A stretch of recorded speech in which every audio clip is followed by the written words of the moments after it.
नाम रे ए विद्यालय हेइछि।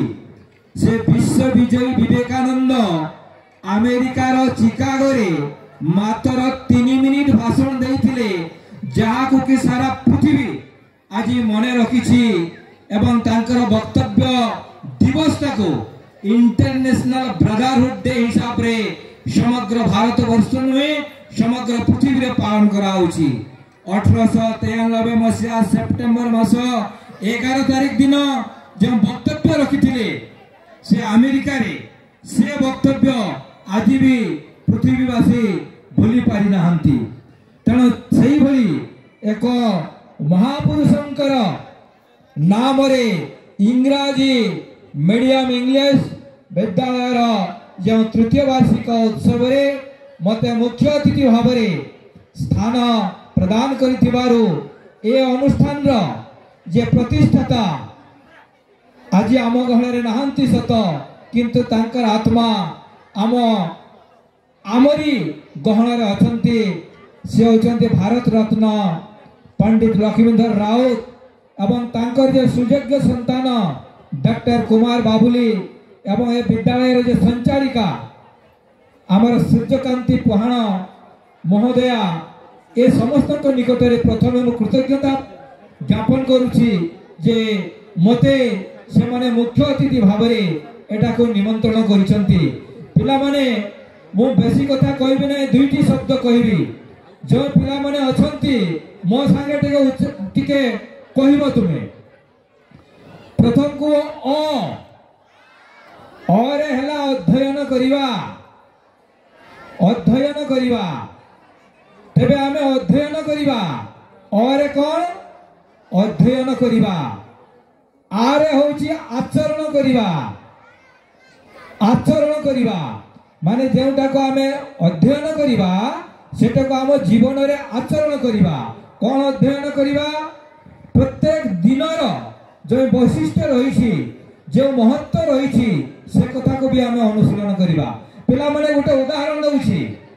गत काली थिला डिसेंबर मास 25 तारिख 5 जन महापुरुष ए धरा पृष्ठ रे अवतरण करथिले, जहा को पृथ्वी इतिहास सबुदिन पाए मन रखिबो। जीशु ख्रीष्टनर कथा समस्त जानिछंती, किंतु गत काली मध्य थिला एभली जने महापुरुषंकर जन्मदिन जे भिख मागी की गोटे विश्वविद्यालय तैयारी करथिले एवं जहा को कि भारत सरकार भारत रत्न पुरस्कार रे विभूषित करिसंती। से होचंती मदन मोहन मालवीय। आज जो वाराणसी काशी रे जो विश्व हिंदू विश्वविद्यालय है तार से श्रेष्ठा भिख मागी की सेटा को तैयारी करथिले। तांकर जन्मदिन थिला गतकाली। गतकाली थिला आम भारत वर्षर अद्वितीय प्रधानमंत्री अटल बिहारी वाजपेयी जन्मदिन, जहांकर जन्मदिन को भारत सरकार उत्तम शासन दिवस बा जेटा को आमे कहूचे सुशासन दिवस भाव पालन करुचे। भारत सरकार समग्र देश रे सेटा गोटे सप्ताह धरिक पालन करतला अटल बिहारी वाजपेयी जन्मदिन। आउ गतकाली थिला सर आइजैक न्यूटन, जहार कथा हमर मुख्य वक्ता उच्चारण रे नैथिले। सर आइजैक न्यूटन जन्मदिन डिसेंबर 25 तारिख। आउ जनकर नाम नेबी, से थिले हमर निर्मल महंत, झारखंड से होचंते फाउंडर। तांको सेठी झारखंड रे जीशु बोली पूजा करा जाय। एवं शहीद निर्मल महतो जे कि से डिसेंबर 25 तारिख दिन से मध्य जन्म ग्रहण करथिले। ए भलिया अनेक महापुरुष माने जन्म ग्रहण करथिंती। सेई भलिया गोटे दिन थिला गतकाली। तणे पिला माने आमे अध्ययन करिवा। कहा को अध्ययन करिवा? निज को अध्ययन करिवा, प्रकृति को अध्ययन करिवा, महापुरुषंकर जीवनी को अध्ययन करिवा। तेणु ए जो प्रकृति पंचतत्व आमे ता विषय रे चिंतन करिवा, तांको अध्ययन करिवा। जेटा अध्ययन करथिले सर आइजैक न्यूटन।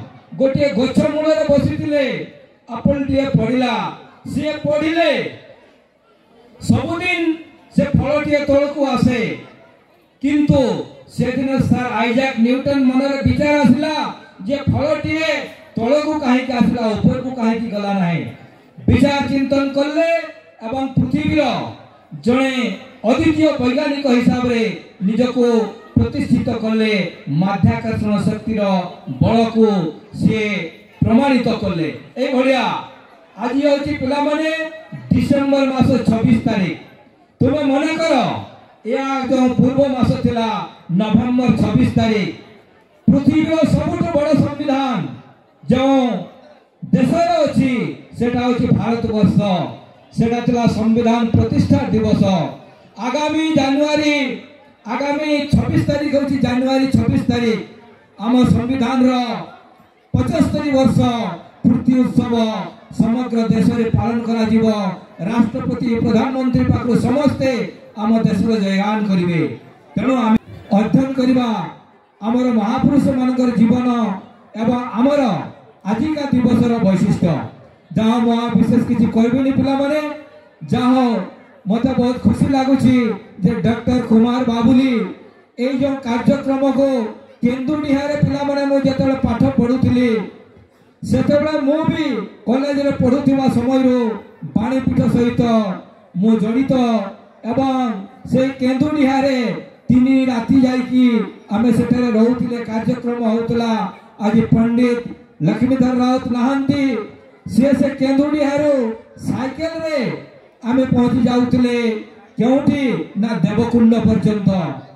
प्रति वर्ष से साइकेल परिक्रमा करुथिले जहार कथा कहउथिले हमर सिमड़ीपाल रो कथा कहउथिले रणजीत सर जे सेई जो सिमड़ीपाल जे हमको परिचय देछि राजेंद्र सर भी कहउथिले से सिमड़ीपाल रो सुरक्षा पाई से आजीवन प्रचेष्टा करिसंती तेणु बर्तमान पिला मानकर कार्यक्रम आमे सुनिबा ताको कथा देखिबा मो विशेष किछि कहू नाही मो शेषरे पुणी थरे ए बाणीपीठ परिवार समस्त निकट में कृतज्ञता प्रकाश करुछि एवं आज जे मते मुख्य अतिथि भाव में निमंत्रण करी जो सम्मान दैछंती सेति पाई मो तांको निकट में सबुदिन पाई चिरकृतज्ञ होई रहिबी पिला माने दुईटी कथा मने रखिबो और हेला अध्ययन करिबा से अध्ययनटा को आरे आमे आचरण करिबा जदि आमे अध्ययनटा को आचरण रे परिणत न करि परिबा